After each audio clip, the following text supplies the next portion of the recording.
Hello friends, welcome to wise Gyan. आज हम लोग मोटर व्हीकल एक्ट 1988 के chapter 5 control of transport vehicles के इंपॉर्टेंट क्वेश्चंस को डिस्कस करेंगे। तो शुरू करते हैं। Question number 1, what will national transportation policy do?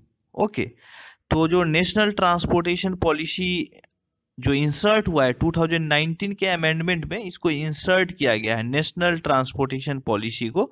Okay, तो उसमें नेशनल ट्रांसपोर्टेशन पॉलिसी क्या क्या करेगी ये बातें पूछ रही है। तो ऑप्शन है identify area for development of transport improvement infrastructure. तो ये काम करती है, मतलब जो इम्प्रूवमेंट होता है ट्रांसपोर्टेशन में इंफ्रास्ट्रक्चर को डेवलपमेंट करने का, तो ये नेशनल ट्रांसपोर्टेशन पॉलिसी ये करती है। प्रमोट करती है competition, innovation and greater efficiency in transport of goods.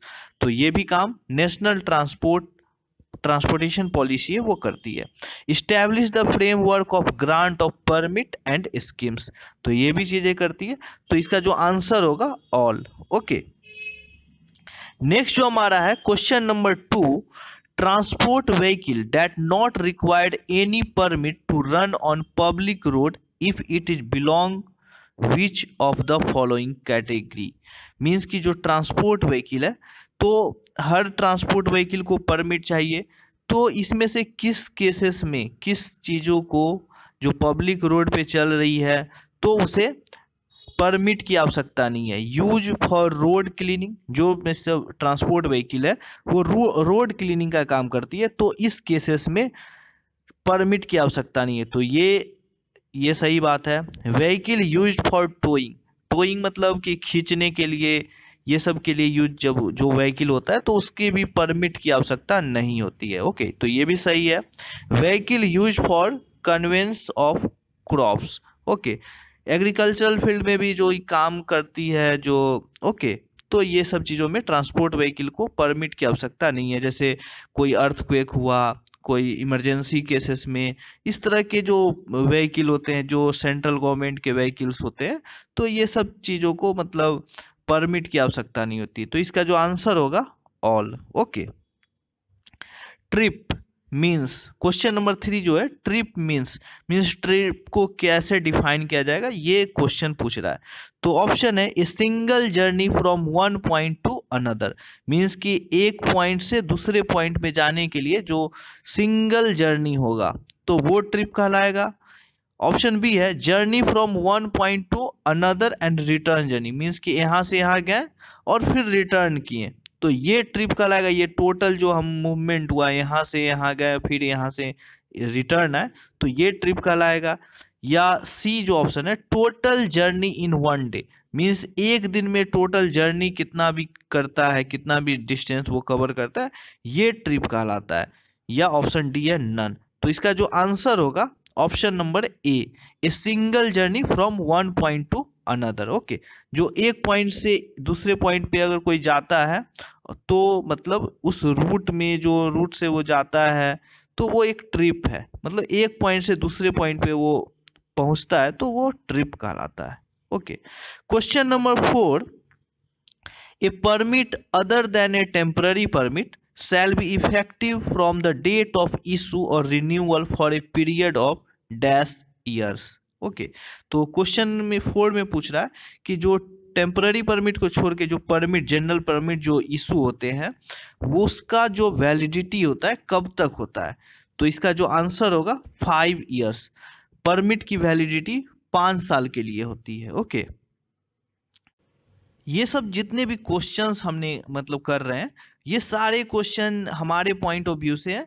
इसमें कुछ आपको मतलब कि न्यू टाइप के भी क्वेश्चंस आ सकते हैं आपके जो एग्जाम होंगे। ओके, तो आप प्रिपेयर रहिए, मतलब कि इस तरह से आपको मतलब कि ये आपके पैटर्न होंगे, इस तरह के क्वेश्चन पूछे जा सकते हैं। Okay, question number 5, temporary permits to be effective for a limited period which shall not in any case exceed.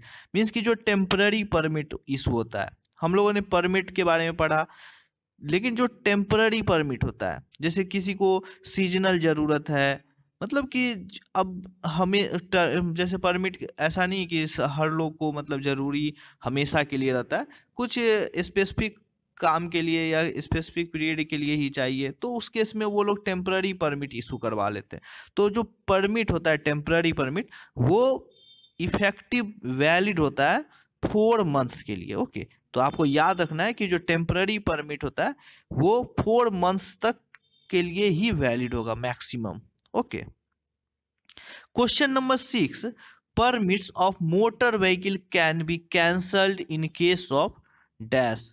Means कि जो परमिट है मोटर व्हीकल का, उसको कैंसिल भी किया जा सकता है। किस किस केस में कैंसिल किया जा सकता है? ओवर स्पीडिंग में किया जा सकता है, एक्वायरिंग फॉरेन सिटीजनशिप, हम लोगों ने पढ़ा था कि फॉरेन सिटीजनशिप ले लेता है तो इस केस में भी परमिट को कैंसिल किया जा सकता है, किया जाता है। ओके, सी है एक्सीडिंग वर्किंग आवर। तो हम लोगों ने जो एक पॉलिसी थे 1961, ओके, वर्कर्स जो एक्ट थे, ओके, तो हम लोगों ने पढ़े थे कि उसमें वर्किंग आवर को भी डिफाइन किया गया है ड्राइवर के। तो इसका जो आंसर होगा ऑल। ओके, परमिट कैंसिल किया जा सकता है ये तीनों केसेस में भी, तो इसका जो आंसर होगा ऑल। ओके, नेक्स्ट जो हमारा है question number 7, a regional transport authority में issue the temporary permit in which of the following cases. जो रीजनल ट्रांसपोर्ट अथॉरिटी है, जो भी आरटीओ डीटीओ जो भी है, वो टेम्पररी परमिट कितने मतलब किस केसेस में वो इशू करेगी? For religious gathering, for seasonal business, या फॉर एनी टेम्पररी नीड। तो इसका जो आंसर होगा ऑल। ओके, तो मतलब कि रीजनल जो ट्रांसपोर्ट अथॉरिटी वो टेम्पररी परमिट ये सब केसेस में, और भी केसेस है तो आपको ध्यान में रखना है कि ये सब केसेस में टेम्पररी परमिट इशू होते हैं, तो इसका जो आंसर होगा all. Question number 8, transport vehicle not require any permit to if GVW gross vehicle weight is dash kg। Means कि जो ट्रांसपोर्ट व्हीकल है उसमें ग्रॉस व्हीकल वेट अगर कितना होगा तो परमिट की आवश्यकता नहीं है। अगर अप टू 7500 kg है, 7500 kg अगर रहेगा तो इसके परमिट की आवश्यकता होगी या नहीं होगी? ऑप्शन बी है मोर देन 3000 kg, या अप टू 3000 kg, या अप टू 12000 kg। तो इसका जो आंसर होगा option number C, up to 3000 kg।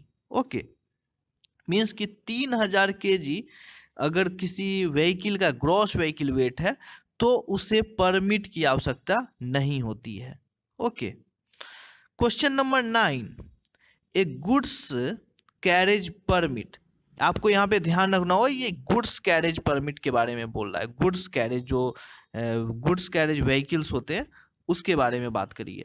तो goods carriage permit granted of any one region for any area in other region और regions within the same state shall be valid in the area without the counter signature of the RTO of the other region. Means कि जो goods carriage होते हैं, अगर किसी area में जिस जुडिक्शन area से उसे मतलब परमिट जारी हुआ और वो दूसरे एरिया में विद इन द स्टेट अगर ट्रैवल करता है, मूवमेंट होता है उसका, तो उस केस में उसे काउंटर सिग्नेचर की आवश्यकता नहीं होती है। ऑप्शन है यस या नो, ये पूछ रहा है हाँ या नहीं, तो इसका जो आंसर होगा यस। आपको पता है कि जैसे हम अगर with in the same state में रहते हैं या कोई भी ट्रांसपोर्ट व्हीकल होता है, अगर दूसरे रीजन में जाते हैं या विद इन द स्टेट या अदर स्टेट, तो वहाँ पे हमें उस रीजन से हमें काउंटर सिग्नेचर करवाने होते हैं परमिट में। ओके, लेकिन गुड्स कैरेज के केसेस में काउंटर सिग्नेचर की आवश्यकता नहीं होती अगर हम सेम स्टेट में मूवमेंट करें तो। ओके, तो इसका जो आंसर होगा यस। अगर आप लोगों को ये सीरीज अच्छा लगता है तो आप लोग जरूर चैनल को सब्सक्राइब करें ताकि हमें भी मोटिवेशन मिलता है आगे के सीरीज बनाने के लिए। Okay, question number 10, how many kilometre if a transport vehicle moves in another region within state then there is no need for counter signature from that region. Means कि जो counter signature की आवश्यकता होती है, आपको पता है transport vehicle का, अगर कोई ट्रांसपोर्ट व्हीकल अगर आप विद इन द स्टेट भी अदर रीजन में आप चलाते हैं, जिस जुडिक्शन एरिया से आपको परमिट इशू हुआ उसके अलावा भी अगर कहीं जाते हैं उसमें, तो उसमें काउंटर सिग्नेचर की आवश्यकता होती है। लेकिन कितने किलोमीटर अगर आप चलते हैं उसी स्टेट में, तो no need for counter signature, मतलब काउंटर सिग्नेचर की आवश्यकता नहीं होती है। तो कितने किलोमीटर तक? आप 16 किलोमीटर तक आप अदर रीजन में चला सकते हैं। तो इसका जो आंसर होगा 16। ओके, आज के लिए बस इतना ही। Thanks for watching.